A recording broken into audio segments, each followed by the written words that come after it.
Yeah. Let me just since we're talking about singers, talk to me just real quick about working with Glenn, working with David, and working with Ronnie, because they are a cut above, the regular singer. Do they have a method to their madness? Is it just a natural talent? They walk up to the mic and off it goes. Do you get any sense from them that there's something different going? Do they just Yeah, approach there's the mic definitely differently? something. There's a lot different. I mean, they're all individually different too. I mean, I I often say Ronnie is for me the greatest heavy metal singer. David's the greatest heavy blues rock singer, and Glenn is the voice of rock. And Glenn is, I mean, all those guys are amazing, and they've got their tone. I mean, David Coverdale's tone is just still, it's still fat and giant. It's just giant. Same Yeah. with Ronnie. Ronnie was, so powerful, and Glenn has got this acrobatic thing that he can do. He doesn't. On this album, it's a little bit of a depart. It's a new Glenn, on this Dead Daisies album, but they're all different. Ronnie would never warm up. David would warm up. Glenn says that he breathes to get his breathing right, but Glenn's like a freak, man. He gets better and better all the time. And with age, this instrument, it's hard to maintain stuff. And guys would sing something when they were 21 years old, and then when they're 41 or 61, there's no way you can do that. That's why you hire a keyboard player with a voice very similar to yours, and then he can double your stuff when you're off mic. That's right. You put Gary Corbett or Derek Sherinian off the side, and off you go. Yeah. Hey, Doug, let's get a little goss going. Out of all those three major singers, who was the most difficult to work with? Oh, that's not nice. I would say they're all great, and it was like, were you ever put into like the awkward predicament of like you're in the dressing room and like David Coverdale's like, oh, not now, little Doug, I'm drinking my wine, like I picture those guys being rock stars. David was like my big bro. He really looked out for me. Ronnie. I'll tell you the difference is, Ronnie wore his heart on his sleeve, and if he was upset about something with anybody in the band, he would let them know right away, and he would just tell them right away. And then you would get through it, and by the time you're back on the bus after the fixed gig, it right away. Basically, it was done. David is he's a super strong, he's a very deep guy, and it means a lot to him. And so if he might want to process things a little bit before he talks about, what's bothering him. But you could tell that maybe, that maybe something was, did I lose you guys? No, there you go. Oh, we're good. You could tell there was something that he was not happy about. And I'd have to ask him, hey, what's going on? And so I'm getting the feeling that, that we need to work on this or that.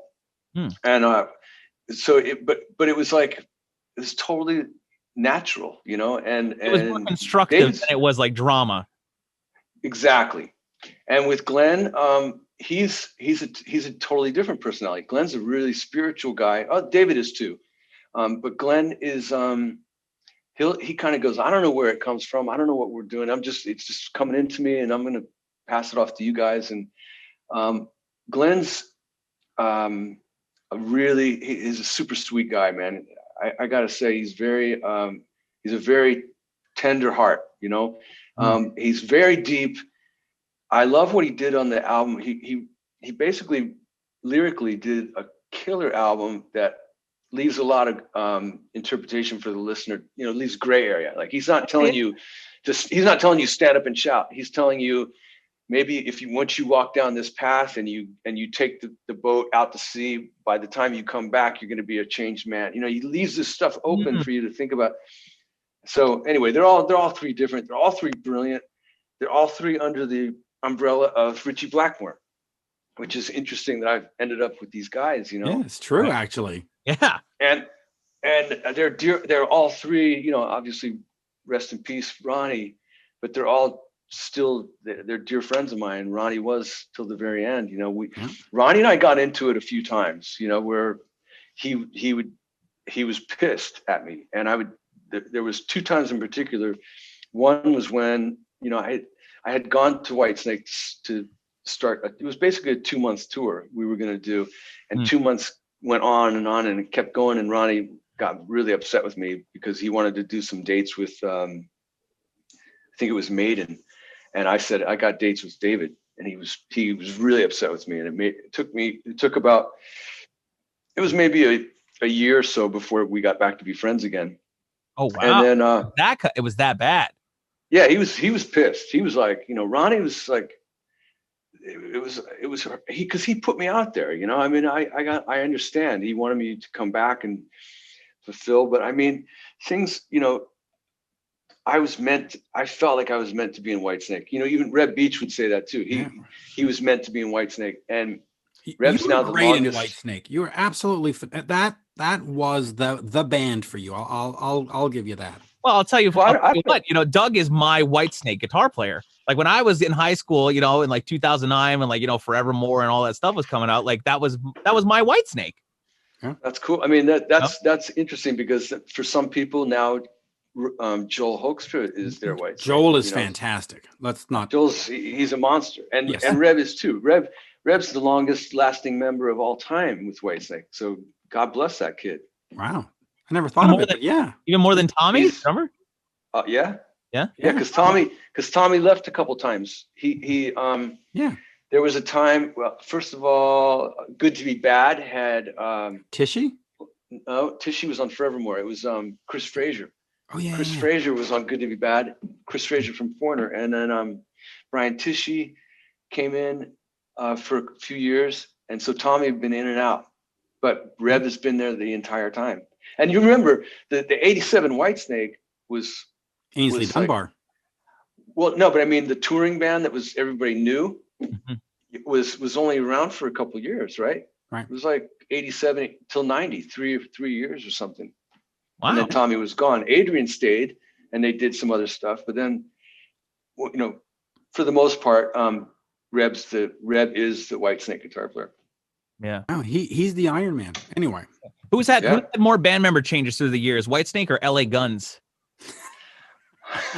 No idea. I don't know. Has LA Guns had a lot?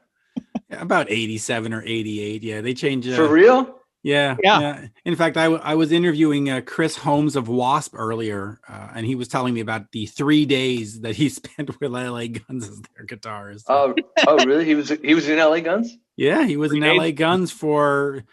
They were supposed to go tour with Alice Cooper in Europe, and Chris came in because Tracy quit.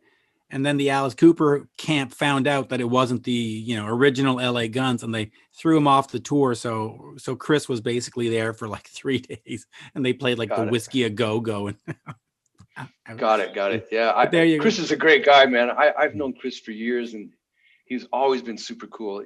I was at the very first Wasp gig in LA when I was a kid. It was I don't know, 82 or 3, something like that. I don't know what it was, but it was at the Troubadour, and they came out, and they had the fire on the drum. They had fire coming out of the drum riser, which was a kind of I had never seen that. How did you? I know Kiss back in the early '80s. Like it was. I have no idea. They had this big pipe, and it they had holes in it, and gas came out, and natural gas. Back then, nobody thought about burning stuff. They just did. Oh yeah. But the best part, which was controversial, and it probably would be now if somebody did it, is that Blackie came out with a plastic. What do they call it? Tupperware.